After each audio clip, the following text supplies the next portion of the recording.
Cuando de pequeños nos asustaban con el hombre del saco, no sabíamos que fue un personaje real del siglo XIX en España, ya que el Destripador fue el primer asesino en serie mediático, pero tampoco sabíamos que pocos años antes, en Galicia, el que llamaban el hombre lobo de Allariz, mató a más personas y de forma más cruel.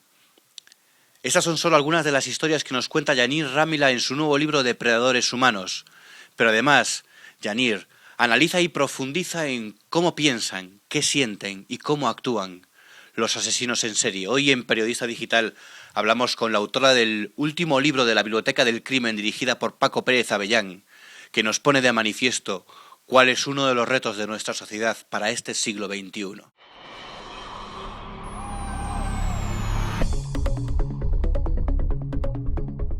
Bueno, Yanir, muchísimas gracias por estar aquí en Periodista Digital. Pues un placer y muchas gracias por haber invitado. A ti siempre. Una de las cosas que primero llama la atención de su libro es que el asesino en serie busca transformar la realidad cotidiana mediante el asesinato. Sí, porque estamos hablando de unas personas que primordialmente podemos decir como uno de sus rasgos más definitorios son personas que están insatisfechas con sus vidas, son personas que han tenido aspiraciones, que tienen sus sueños, pero que no consiguen hacerlo realidad. Son personas antisociales, son personas que no se saben relacionar con los demás, son personas que no saben mantener una relación de afectividad, tampoco saben mantener una relación de amistad.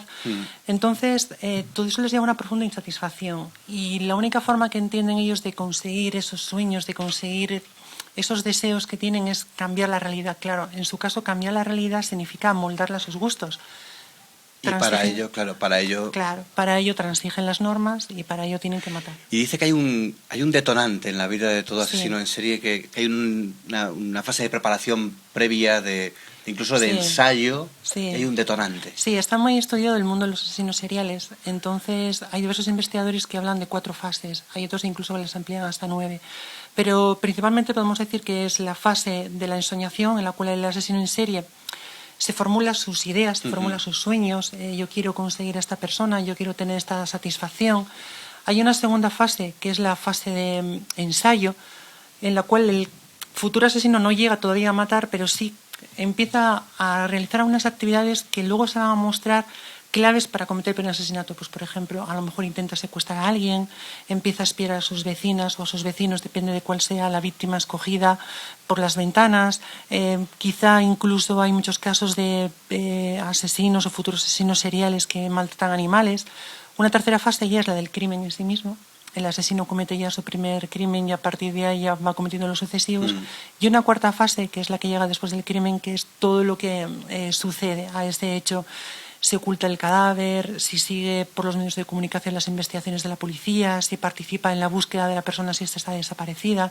Son las 4 fases principales que se establecen. Y sabiendo todo esto, que en su libro, El Depredadores Humanos, está perfectamente analizado, ¿hoy cree que tristemente tenemos que seguir esperando a que se cometa el primer crimen para coger, para captar o arrestar a un asesino en serie? Bueno, la definición que hace el FBI de asesino en serie es que es aquella persona que ha cometido 3 asesinatos con un periodo de enfriamiento entre ellos. Es decir, no es asesino en serie la persona que mata a 3 personas en el espacio de 1 hora, por ejemplo. Eso es un asesino en masa. Tiene que haber ese periodo de enfriamiento. Lo que sí sucede es que realmente se está descubriendo que esta definición no es del todo acertada. ¿Y por qué? Voy a poner un caso. Hace unos años, yo creo que todo el mundo conoció el caso del asesino del parking. Era una persona en Barcelona que había matado a una mujer en un parking. Al cabo de un día, creo que fue el día siguiente o a los 2 días, mató a una segunda mujer. Bien, esta persona fue detenida después de ese segundo crimen, pero se descubrió que ya estaba preparando un tercer crimen. Bien, dentro de la definición que hace el FBI de 3 asesinatos con un periodo de enfriamiento entre ellos, esta persona realmente no responde.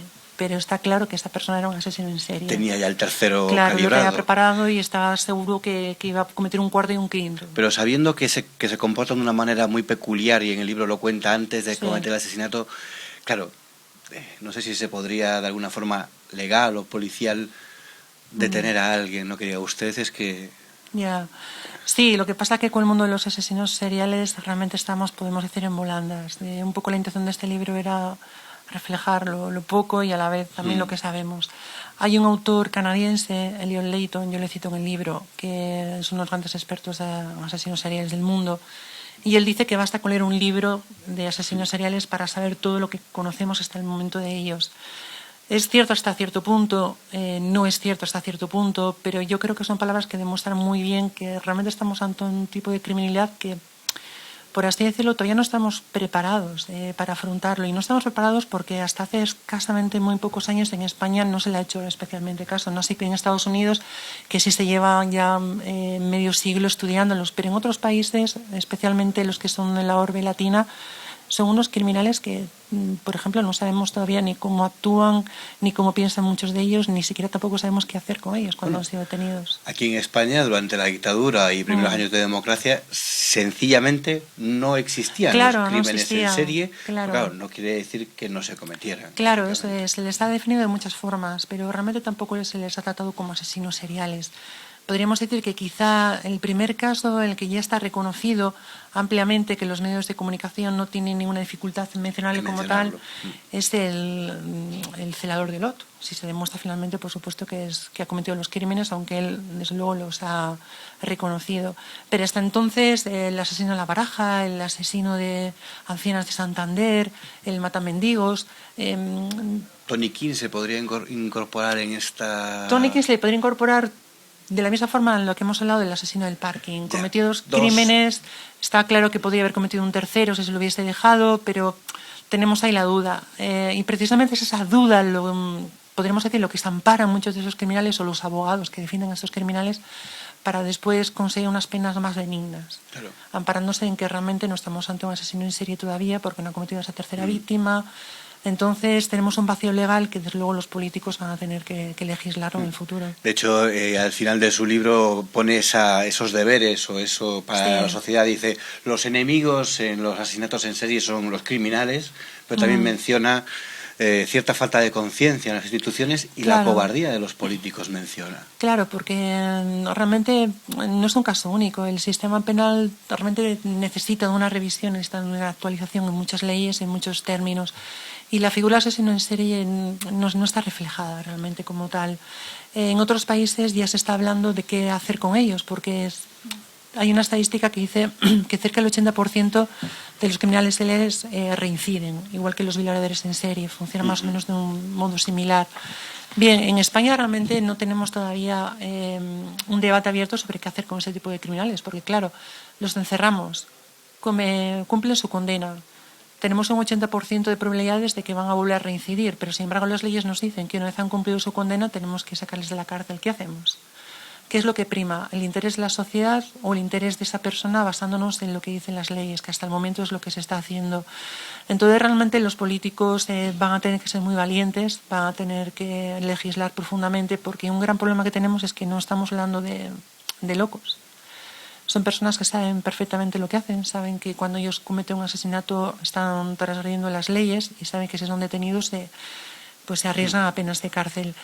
Entonces, si fuesen locos se les podría internar en centros psiquiátricos, aduciendo su peligrosidad mental, que tienen que seguir un tratamiento psicológico, un tratamiento, podríamos decir, médico.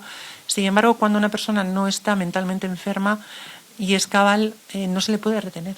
Claro. Además, en el libro habla de que en todo momento está en contacto con la realidad y lo que comentaba usted ahora mismo, claro, eso es. que una parte de esa psicología del criminal en serie es cuando acepta que puede ser detenido, ¿no? Cuando lo admite. Sí, hay una parte muy interesante en el mundo de los asesinos en serie, yo creo que es el mundo de todos los criminales en general, y es que cuando son detenidos, de repente todo el mundo que han forjado en torno suyo, todo ese criterio que tienen de impunidad, toda esa creencia que tenían de que jamás serían detenidos se desmorona.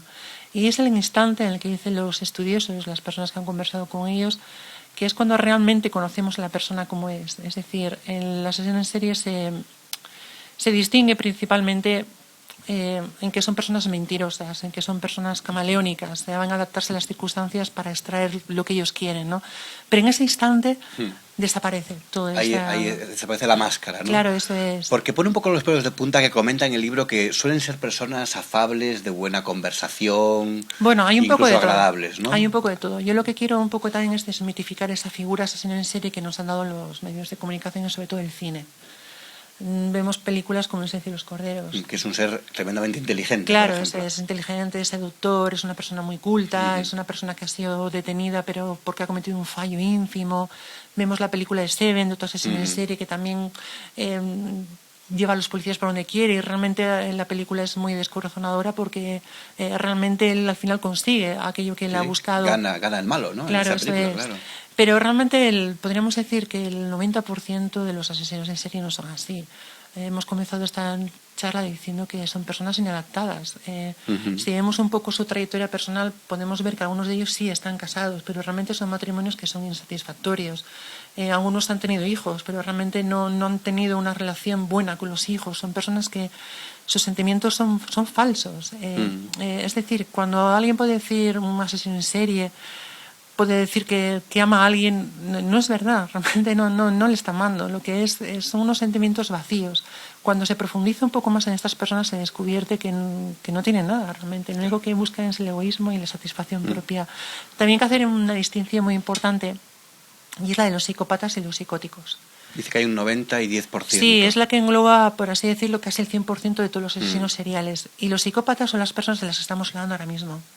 Son personas que no son enfermas y son personas que se caracterizan por la falta de empatía, por el egoísmo, por la consecución de sus propios fines. Y los psicópatas sí son enfermos. Estamos hablando de personas esquizofrénicas que realmente no saben distinguir lo que es el bien del mal, no saben distinguir lo que es la realidad, porque en su mente forja una realidad muy diferente de lo que realmente nosotros podemos conocer. Entonces, cuando yo hablo de estas personas que son falsas y demás, me estoy refiriendo principalmente a los psicópatas. En el libro también dedica un capítulo a lo que usted considera que son las grandes olvidadas, que son las víctimas, ¿no? ¿Por qué dice que nos olvidamos de las víctimas en todos estos casos? Pues no solo en estos casos, sino en muchos otros. Yo reflejo en el libro y digo que, a excepción de un mundo que ahora mismo empieza, por así decirlo, a reconocerlas, que es el del terrorismo, en ningún otro mundo realmente se le reconocen las víctimas. Yo no veo que haya reconocimientos en la televisión o en los medios de comunicación a las víctimas de las violaciones, igual que ha habido a los del terrorismo. Y no digo que me parezca mal, digo que se nos está olvidando, estamos pasando por alto que una víctima del terrorismo sufre un determinado dolor, pero que una víctima de una violación sufre otro dolor también diferente, y que quizá desde su punto de vista general no sea menos el de unos que el de otros.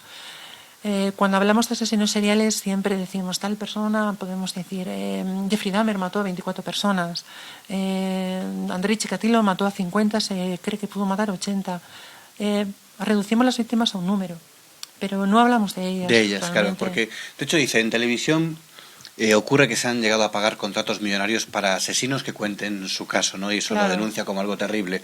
¿Recuerda algún caso que podamos percibir como, este era un caso en el que ocurría esto? Sí, por ejemplo, Ted Bundy. Ted Bundy fue una persona que se convirtió en una auténtica celebridad en Estados Unidos. Mató a, no sé el número exacto ahora de mujeres, actuaba en la zona de Washington, de Seattle, pero se convirtió en una auténtica celebridad hasta el punto de que la gente iba a entrevistarle a prisión, la gente le escribía cartas, de hecho se casó con una de sus admiradoras en prisión. Firmó libros, escribió sus memorias, y no es un caso único. Yo cito en el libro el caso de una persona que incluso tuvo la desfachatez de escribir a los medios de comunicación porque había cometido su primer asesinato y les dijo cómo le gustaría que le llamasen a partir de entonces. Y esta persona está claro que había visto cómo se siguen este tipo de noticias, y encandilado por cómo se seguían las noticias de otros asesinos seriales, él actuó en consonancia. No solamente en el mundo de los asesinos seriales. Tenemos el caso de los dos chicos de Virginia Tech, por ejemplo, los que asesinaron Columbine, que en muchas páginas web se les ha ensalzado, se les ha mostrado como unas víctimas de la sociedad, se les ha perdonado, en el sentido de decir que no fue su culpa, que las circunstancias les obligaron. Caray. Para ello es un trabajo que tenemos que hacer la sociedad. Claro. ¿Cómo empezar a hacer este trabajo? ¿Quién es el responsable? Pues yo creo que realmente, igual que cuando hablamos un poco de la violencia de género, cómo cambia la situación, porque estamos viendo que las políticas de prevención por el momento no están realmente haciendo efecto, claro. No están siendo efectivas, porque este año ya llevamos más mujeres, el año pasado llevamos más mujeres asesinadas que el anterior. Todo parte a partir de la concienciación. Y a partir de la concienciación de los padres a los hijos. Si un padre al hijo enseña en valores lo que está bien, de lo que está mal, les reprocha cuando actúan algo mal, les felicitan cuando hacen algo bien, les enseñan que hay que compartir en la vida, les enseñan el esfuerzo, les enseñan que nadie es mejor que nadie, que realmente en esta vida lo que importa son los sentimientos y no los méritos alcanzados. Ahí es cuando realmente estamos actuando ya para el futuro. Estamos formando a personas en valores, estamos formando a seres morales, ¿no? Que es lo que dicen los psicólogos. Y realmente esta gente después es los que, podemos decir, van a cambiar la sociedad. Eso es lo que tenemos que intentar desde el principio, no solamente los padres, sino también el colegio, sino también los grupos de amigos, todos los ámbitos en los que se muevan los niños, que van a ser los futuros adolescentes y los futuros adultos, que a su vez enseñarán a sus hijos los valores que aprendieron, es cuando realmente podemos decir que podemos cambiar la sociedad. Bueno, es, como dice en el libro, en Depredadores Humanos, de esta colección de Francisco Pérez Avellán, es nuestro reto para el siglo XXI. Sí, yo creo que sí. Realmente creo que tenemos que hacer muchas cosas todavía. Creo que el camino llega por ese cambio de la sociedad, ¿no? De los valores. No solamente en el mundo de los asesinos en serie, yo creo que tenemos que actuar en valores en todos los ámbitos, porque mucha de la criminalidad que existente, algo que siempre se dice es cuando alguien actúa, que lo pague. Claro.